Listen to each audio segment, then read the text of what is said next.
प्यारे बच्चों नमस्कार, मैं देवेश कुमार। पिछले वीडियो में हमने आपको बताया था एक ऐसे प्रत्यावर्ती धारा परिपथ के बारे में जिसमें प्रेरकत्व, धारिता और प्रतिरोध तीनों श्रेणी क्रम में जुड़े हुए थे। आज हम बात करेंगे श्रेणीबद्ध अनुनादी परिपथ की, मतलब श्रेणीबद्ध एलसीआर परिपथ की। श्रेणीबद्ध एलसीआर परिपथ क्या होता है, चलो देखते हैं इसको।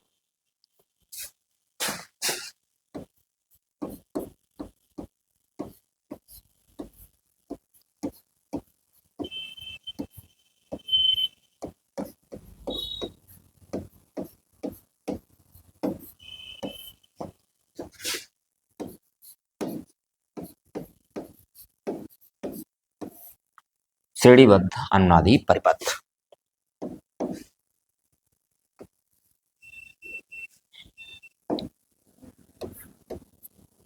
पहले हम बनाते हैं इसका फिगर। इस परिपथ में हमारे पास क्या होगा, प्रेरकत्व होगा, धारिता होगी, प्रतिरोध होंगे, तीनों कौन से क्रम में जुड़े होंगे, श्रेणी क्रम में जुड़े होंगे। बनाते हैं फिगर इसका।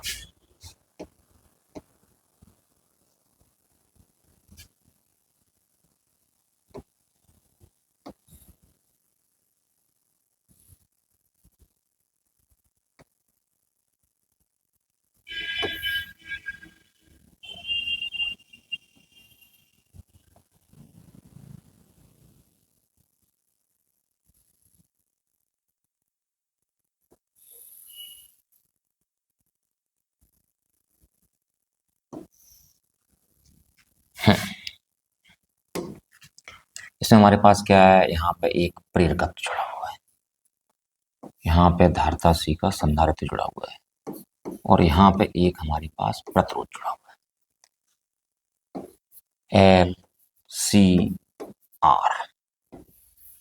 और प्रत्यावर्ती वोल्टेज हमारे पास क्या है, V बराबर V0 साइन वेव। आपने एलसीआर परिपथ तो पढ़ा ही है। इसकी परिभाषा क्या होती है कि एक ऐसा एलसीआर परिपथ जिसमें क्या होता है, जो मुख्य धारा होती है आरोपित वोल्टेज की कला में होती है तथा धारतीय प्रतिघात प्रेरण प्रतिघात के बराबर होता है तथा धारा का मान कितना होता है, अधिकतम होता है। क्या कहलाता है, श्रेणीबद्ध अनुनादी परिपथ कहलाता है। परिपथ में क्या क्या होता है, प्रेरकत्व होता है, धारिता होती है और प्रतिरोध तीनों होते हैं।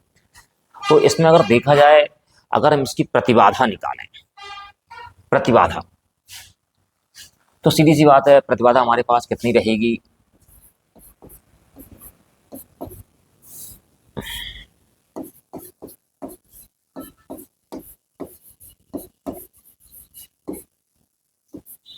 प्रतिबाधा हमारे पास Z बराबर आपने पढ़ा है under root R square plus XL minus XC का होल स्क्वायर। अगर यहाँ पे देखा जाए कि हमारे पास धारा का मान, तो I इज इक्वल टू हमारे पास क्या होता है, I इज इक्वल टू होता है V अपॉन जेड। धारा, तात्क्षणिक धारा, धारा I बराबर कितना हो जाएगा, I बराबर हो जाएगा V upon Z. V upon Z का मतलब V तो V रहेगा, जेड का मान हमारे पास कितना हो जाएगा, R square plus XL minus XC का होल स्क्वायर। धारा अधिकतम कब होगी, धारा अधिकतम के लिए पहले समझिएगा, हमारे पास जो XL होता है, XL किसके बराबर होता है, ओमेगा L के होता है।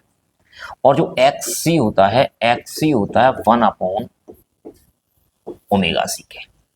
और ओमेगा बराबर क्या होता है, ओमेगा बराबर होता है हमारे पास 2πf। अगर देखा जाए कि अगर f का मान बढ़ा दिया जाए, मतलब आवृत्ति का मान बढ़ा दिया जाए, जब आवृत्ति का मान बढ़ेगा तो जाहिर सी बात है XL का मान क्या होगा, बढ़ने लगेगा। XL का मान क्या होगा, बढ़ने लगेगा। और XC का मान क्या होगा, XC का मान घटने लगेगा। ठीक, अगर आवृत्ति का मान घटा दिया जाए तो हमारे पास क्या होगा, XL का मान घटने लगेगा और हमारे पास XC का मान बढ़ने लगेगा। एक का मान घट रहा है और एक का मान बढ़ रहा है। एक स्थिति ऐसी आ जाएगी जब XL XC के बराबर हो जाएगा। जिस फ्रीक्वेंसी पर, जिस आवृत्ति पर एक्सएल एक्ससी के बराबर आ जाता है वो हमारे पास कहलाती है अनुनादी आवृत्ति कहलाती है। क्या कहलाती है? अनुनादी आवृत्ति कहलाती है। आपको पता है कि अगर एफ का मान बढ़ेगा तो एक्सएल का मान बढ़ेगा, एफ का मान बढ़ेगा तो एक्ससी का मान घटेगा। तो एक का मान बढ़ रहा होता है, एक का मान क्या हो रहा होता है? घट रहा होता है। तो एक स्थिति ऐसी आ जाती है दोनों सेम कंडीशन में आ जाते हैं। इस तरीके से जब ये सेम कंडीशन में आ जाएंगे, दोनों के मान बराबर हो जाएंगे। जब दोनों के मान बराबर हो जाएंगे तो जिस आवृत्ति पर ये दोनों मान बराबर हो जाते हैं वो आवृत्ति हमारी कहलाती है अनुनादी आवृत्ति कहलाती है। क्या कहलाती है? अनुनादी आवृत्ति कहलाती है। तो धारा अधिकतम कब प्राप्त होगी? जब एक्सएल एक्ससी के बराबर हो जाएगा। जब एक्सएल एक्ससी के बराबर हो जाएगा तो एक्सएल से एक्ससी कट जाएगा तो आई बराबर कितना हो जाएगा? वी अपॉन जो जेड है, जेड के स्थान क्या बचेगा? अंडर रूट आर स्क्वायर बचेगा। आर स्क्वायर का क्या निकल के बाहर आ जाएगा? आर निकल के आ जाएगा। उस समय जो आई बराबर बचेगा वो किसके बराबर बचेगा? वी अपॉन आर के बराबर बचेगा। ऐसी स्थिति में धारा का मान क्या होगा? अधिकतम हो जाएगा। तो धारा के अधिकतम मान के लिए एक्सएल बराबर कितना होगा? एक्ससी होगा।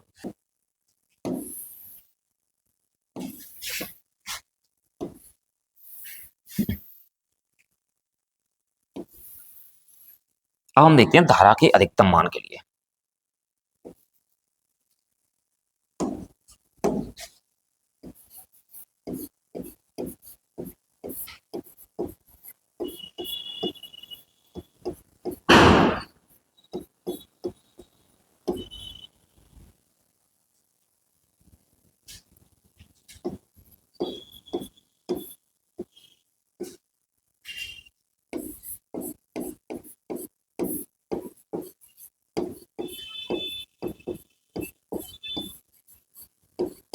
धारा के अधिकतम मान के लिए हमारे पास कितना हो जाएगा? एक्सएल बराबर कितना हो जाएगा? एक्ससी। तो धारा के अधिकतम मान के लिए हमारे पास जब एक्सएल बराबर एक्ससी हो जाएगा, कहने का मतलब ये कौन सी स्थिति कहलाएगी? ये आपकी जो स्थिति कहलाएगी वो अनुनाद की स्थिति कहलाएगी। लेकिन एक्सएल बराबर क्या होता है? एक्सएल बराबर होता है ओमेगा है। एक्ससी बराबर क्या होता है? 1 अपॉन ओमेगा सी। एक काम करते हैं तो हमारे पास कितना हो जाएगा?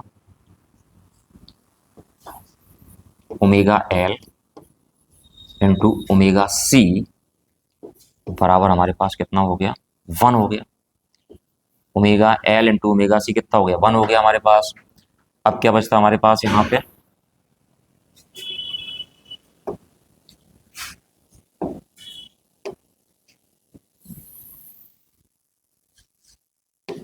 तो ओमेगा स्क्वायर एल सी बराबर कितना हो गया हमारे पास? 1 हो गया। तो ओमेगा स्क्वायर बराबर कितना रहा हमारे पास? 1 अपॉन एल सी रहा। तो ओमेगा इज इक्वल टू कितना रहेगा? 1 upon under root L C. But omega is equal to कितना होता है? ओमेगा इज इक्वल टू होता है 2 पाई एफ।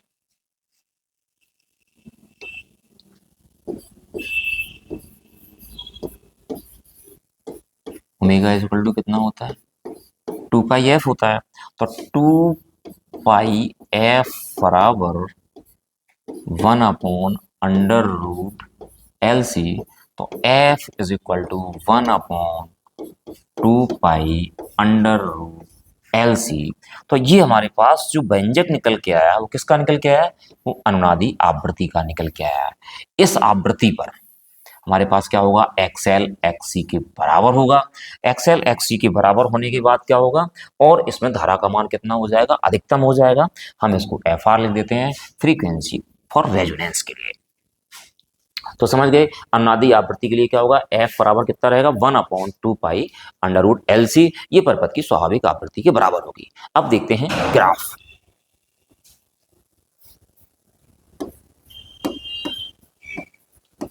आई तथा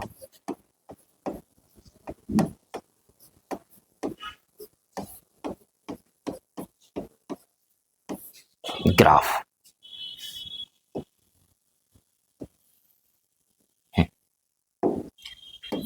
तो आप ग्राफ में समझिएगा। मैं सबसे पहले क्या करता हूं,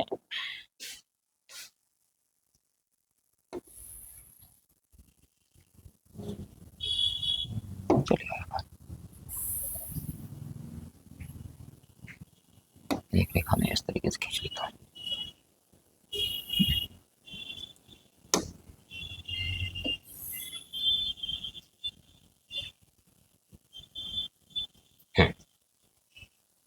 आई तथा एफ के बीच ग्राफ देखते हैं इसको।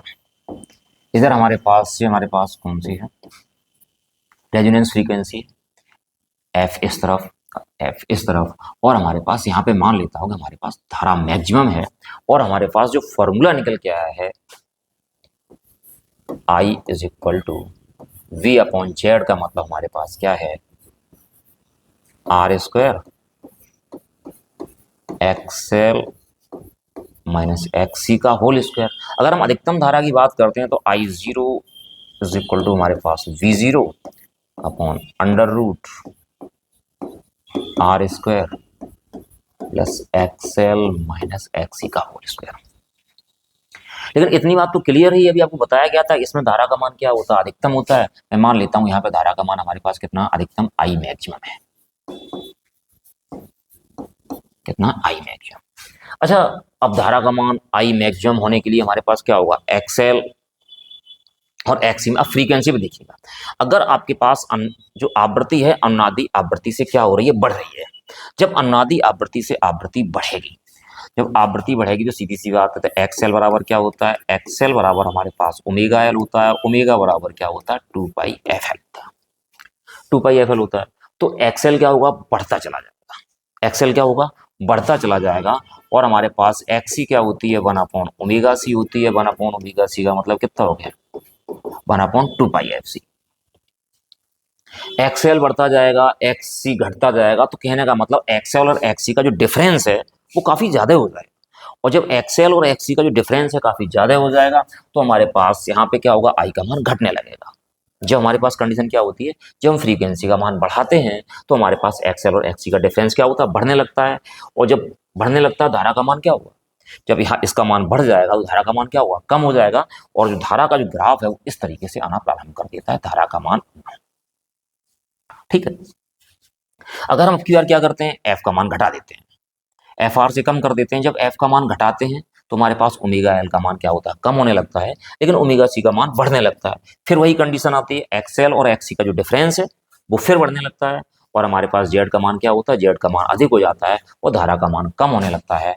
इस प्रकार से हमारे पास ये कंडीशन आती है, चाहे हमारे पास फ्रीक्वेंसी बढ़ा दी जाए और चाहे फ्रीक्वेंसी घटा दी जाए, तो उनके बीच जो ग्राफ आता है वो इस प्रकार से आता है। अब देखते हैं प्रतिबाधा और आवृत्ति के बीच ग्राफ, जेड तथा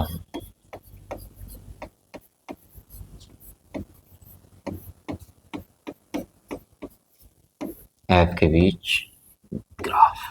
फिर कंडीशन हमारे पास वही रहती है, जेड बराबर क्या हमारे पास, under root R square plus XL minus XC का होल स्क्वायर। जेड आर के इक्वल कब होता है, जेड आर के बराबर तब होता है जब अनुनादी आवृत्ति के बराबर क्या होती है, हमारे पास आवृत्ति होती है, कहना मतलब एक्सएल एक्सी के बराबर होता है। देखिए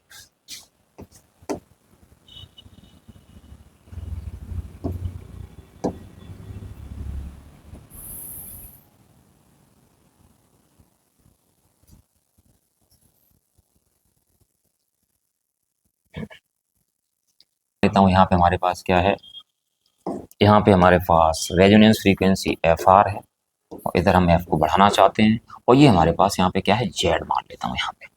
जब एफ आर एफ के बराबर होगी उस समय जेड किसके बराबर होगा, उस समय जेड बराबर होता है आर के।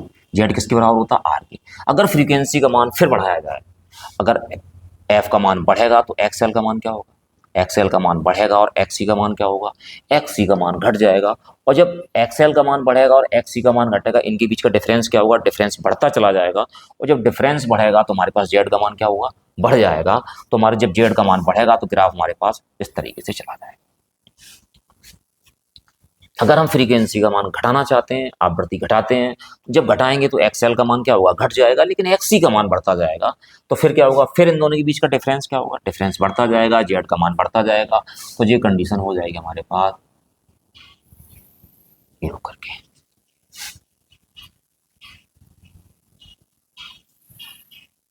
करके तो हमारे पास यहाँ पे ये जेड है वो किसके बराबर था, यहाँ पे जेड इक्वल टू कितना था हमारे पास, आर था। चाहे फ्रीक्वेंसी बढ़ाई जाए चाहे फ्रीक्वेंसी घटाई जाए, तो जेड और रेजोनेंस फ्रीक्वेंसी मतलब अनुनादी आवृत्ति के बीच ग्राफ ये आएगा। तो आज के वीडियो में इतना ही। इसके बाद मिलते हैं आपको एक नई टॉपिक के साथ, नई वीडियो में। उम्मीद है कि आप लोगों को टॉपिक समझ में आ गया होगा। यदि टॉपिक आपकी समझ में आ गया हो तो चैनल को सब्सक्राइब कर दें, वीडियो को लाइक कर दें, साथियों के साथ शेयर कर दें। धन्यवाद।